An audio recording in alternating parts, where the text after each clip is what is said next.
Assalamualaikum warahmatullahi wabarakatuh. Dulur, strategi ketiga dari Sun Tzu adalah sebuah strategi yang sadis. Bahkan beberapa orang menyebutnya amoral. Kenapa demikian? Strategi ketiga Sun Tzu diberi nama bunuh dengan pisau pinjaman, atau kalau dalam pepatah Jawa sering disebut nabok nyilih tangan. Sesuatu yang terlihat sadis bahkan amoral, tapi sesungguhnya strategi ini paling jamak dan paling lazim digunakan oleh para politisi di seluruh dunia ini. Bukan hanya dalam konteks militer, politik, bahkan juga dalam konteks ekonomi. Strategi ini barangkali adalah strategi yang paling populer digunakan.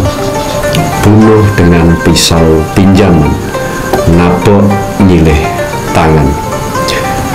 Di antara situasi konflik dari berbagai negara yang ada di Cina kuno pada saat itu, atau Tiongkok kuno pada masa itu, antar negara, apakah itu negara Qin, negara Zhou, negara Han, atau negara Chu, bahkan negara Wei, mereka terbiasa saling menggunakan pisau pinjaman untuk mengacau negara kompetitor atau musuhnya.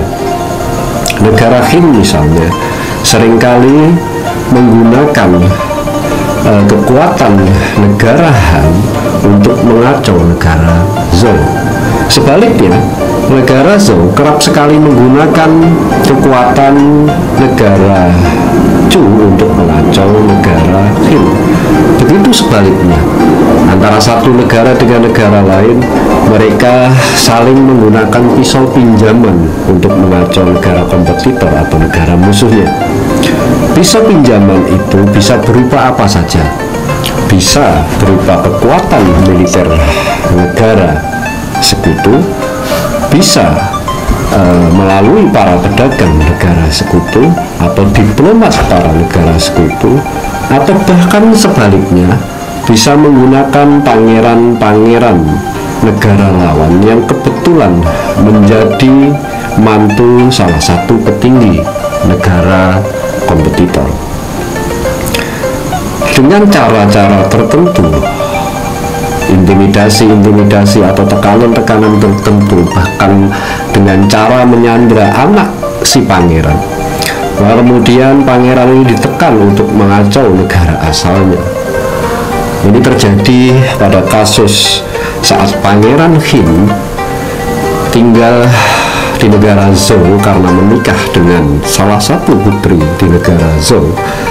Dengan berbagai tekanan dan intimidasi, termasuk dengan cara menyandra putra dan istrinya, maka pangeran Qin ini dipaksa untuk melakukan manuver-manuver yang bisa merugikan negara Qin. Segala informasi dari pangeran Qin ini cenderung akan dipercaya oleh negara Qin.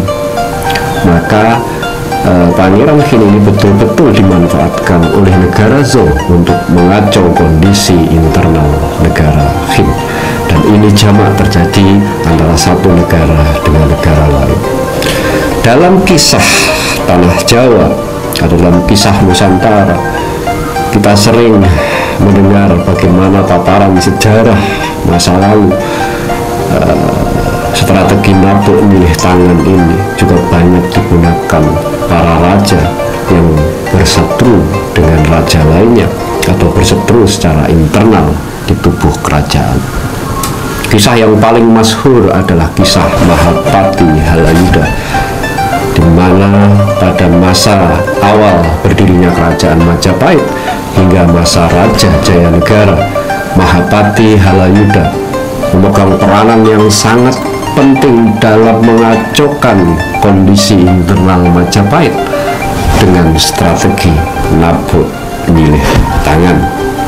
Bagaimana Mahapati Halayuda memprovokasi secara terus-menerus Ronggolawe untuk memberontak dengan alasan ketidakpuasan pengangkatan Nambi sebagai Mahapati pertama Majapahit. Kemudian bagaimana Mahapati Halayuda setelah itu ganti memprovokasi Kebu Anabrang untuk membunuh Ranggalawi, dan seterusnya memprovokasi Lembu Soro untuk membunuh Kebu Anabrang, dan kemudian ganti memprovokasi Nambi untuk membunuh Lembu Soro. Kesatria-kesatria Majapahit, kesatria-kesatria terbaik Majapahit yang selama ini setia mendampingi Raden Wijaya terbunuh satu persatu dengan dakwaan pemberontakan. Halayuda dengan cerdik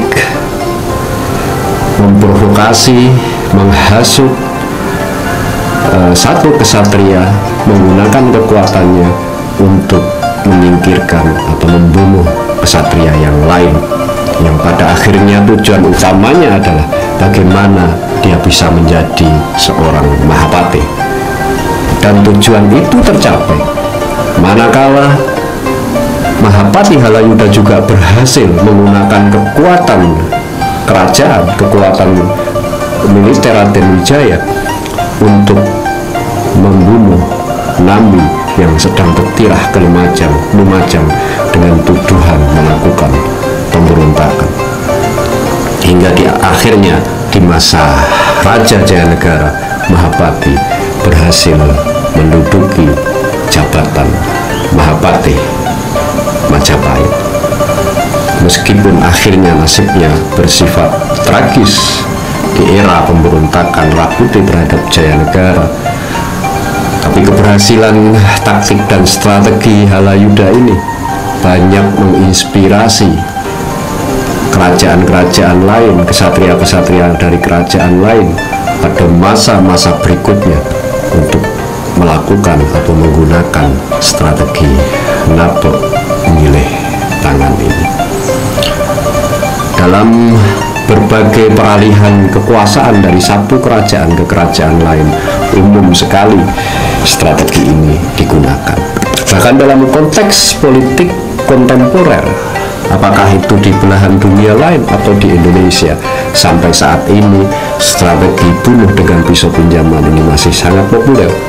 Kita bisa lihat bagaimana kisruh internal partai politik di Indonesia selalu terjadi dari satu waktu ke waktu yang lain, apalagi ketika mendekati masa pemilihan umum.